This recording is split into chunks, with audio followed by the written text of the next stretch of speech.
Hai guys, kalian lagi nonton ditemenin sama Abang Rashid nih. Serangkaian ilustrasi menggambarkan betapa lucunya kehidupan kita saat ini jika disindir melalui bentuk gambar karikatur. Gambar-gambar unik ini mengilustrasikan berbagai fenomena yang terjadi di zaman sekarang.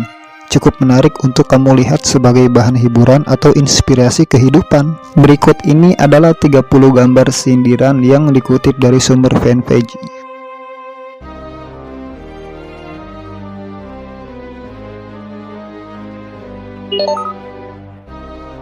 Seorang ibu mempertaruhkan semuanya demi anak, walaupun nyawa taruhannya.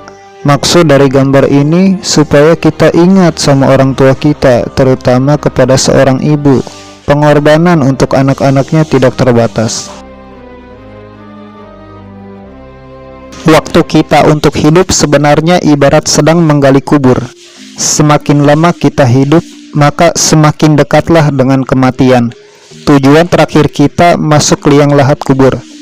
Pergunakanlah dan berbuat baiklah di sisi waktu kita, karena kita tidak tahu kapan kita akan dipanggil oleh Sang Maha Kuasa. Manusia yang mengejar duniawi tak pernah sadar kapan masuk dalam lubang kematiannya, karena tak pernah mengingat akhirat yang dilihat hanyalah harta. Kemiskinan cuma jadi bahan tontonan. Lukisan atau foto klasik selalu jadi bahan figuran.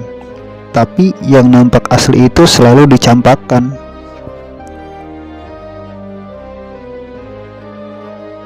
Gambar ini arti media provokator. Si kucing dituduh hendak memakan tikus, padahal si kucing berniat menolong. Karena kucing menggendong dengan mulut bukan tangan.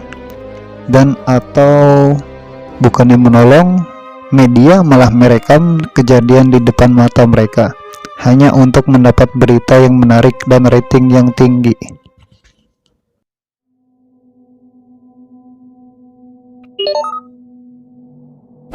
Dia cuma mau memberitahu bahwa di sini banyak orang yang membutuhkan pertolongan. Kalau dia saja yang menolong mungkin tidak sanggup, makanya ia ingin memberitahukan kepada orang lain. Amal dan kebaikan seringkali hanya menjadi kedok pencitraan. Gambar ini sindiran untuk para koruptor. Tikus berdasi yang gemuk seringkali memanfaatkan para penegak hukum alias kucing yang besar sebagai tunggangan dalam melakukan aksinya. Kucing akan terus berjalan mengejar umpan yang berada di depannya yang tidak akan pernah diraihnya. Gambar ini maksudnya adalah dua potret bocah dengan nasib yang berbeda. Bocah yang sebelah kiri adalah bocah pejuang di usianya yang masih anak-anak, sudah bekerja membanting tulang demi kebutuhan hidup. Sedangkan bocah yang sebelah kanan adalah bocah yang pada umumnya menghabiskan waktunya dengan bermain. Para bos lebih memikirkan kerugiannya daripada bagaimana keadaan karyawannya. Pendidikan yang terlalu dipaksakan, tuntutan pekerjaan yang membuat seseorang stres dikarenakan tekanan demi tekanan oleh pekerjaan. Manusia tidak pernah bersyukur dengan apa yang dia punya. Dia selalu merasa kekurangan. Punya cinta tapi miskin, tak punya cinta tapi kaya. Yang miskin bingung mau menafkahi istri dan anak-anaknya. Yang kaya bingung mau menafkahi siapa. Anak tak punya, istri tak punya. Jadi bersyukurlah yang punya anak dan diberi rezeki yang cukup untuk menafkahi keluarganya. Kehadiran teknologi yang memangkas kreativitas seseorang, sebuah penyalahgunaan yang sepertinya dilegalkan. Terkadang seorang yang telah kita tolong meskipun keadaan kita sama-sama saling membutuhkan, justru malah membuat kita semakin memburuk dan dia tidak tahu berterima kasih. Semua yang dipupuk pasti menghasilkan hasil yang melimpah. Begitu juga penyakit. Semakin sering dipupuk, berbagai jenis penyakit muncul dan melimpah, imbasnya kematian secara pelan-pelan. Orang yang kamu anggap sudah seperti saudaramu sendiri terkadang sebenarnya hanya ingin melenyapkanmu tanpa disadari. Inilah gambaran perbedaan cara berpikir setiap orang. Ada yang ingin bersusah melewati tembok, namun jalan di depannya lurus tanpa liku. Yang satu lagi mempunyai pintu, namun untuk sampai ke tujuan membutuhkan kerja keras karena jalan yang berliku. Orang yang mempunyai ilmu dan pendidikan akan memiliki wawasan yang lebih luas. Buku adalah jendela ilmu, sedangkan orang yang tidak memiliki ilmu akan menemukan kesulitan dan jalan buntu. Makanya ada pepatah bilang, tuntutlah ilmu dari buayan sampai ke liang lahat. Kerjasama yang tidak terorganisir sama sekali tidak mendatangkan keuntungan. Keduanya egois, tidak ada yang mau kalah dan merasa bisa lebih hebat dari yang lainnya.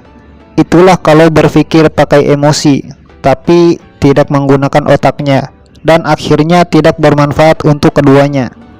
Di zaman sekarang, orang berlomba-lomba menampakkan kepeduliannya terhadap fakir di dunia maya, sementara di dunia nyata tidak dihiraukan sama sekali. Tiada hari tanpa sosmed. Semenit saja tidak ngesosmed, rasanya resah dan gelisah. Mengambil keuntungan di saat orang lain menderita dan butuh pertolongan. Menolong orang karena hanya ingin mengambil sesuatu yang berharga, bukan dari ketulusan hati.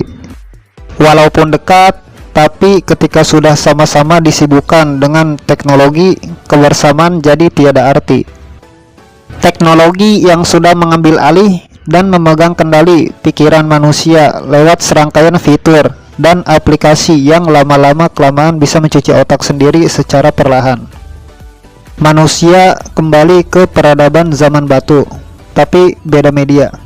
Kalau dahulu nulis apapun di dinding gua, sekarang nulisnya di dinding sosmed. Orang tua dan anak sudah beda budaya dan peradaban.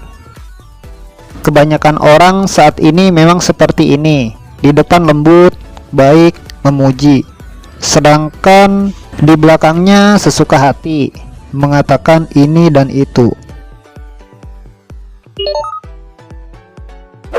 Merasa nyaman dan sangat betah berselancar dengan Facebook yang jelas-jelas memangsa waktunya di hari ini.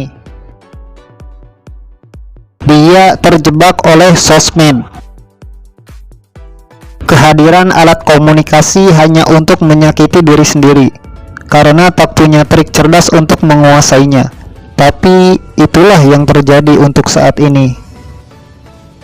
Menyia-nyiakan kesempatan yang masih bisa dikelola. Mencari cahaya, tapi mengorbankan jalan keluarnya. Sama saja dengan mengurung diri lebih gelap.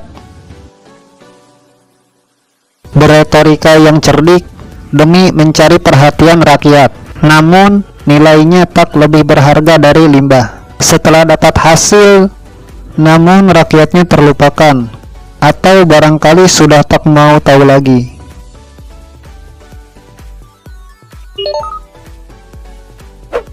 Dan itulah 30 gambar sindiran yang dikutip dari sumber fanpage. Menurut kalian gambar mana yang paling inspiratif, guys?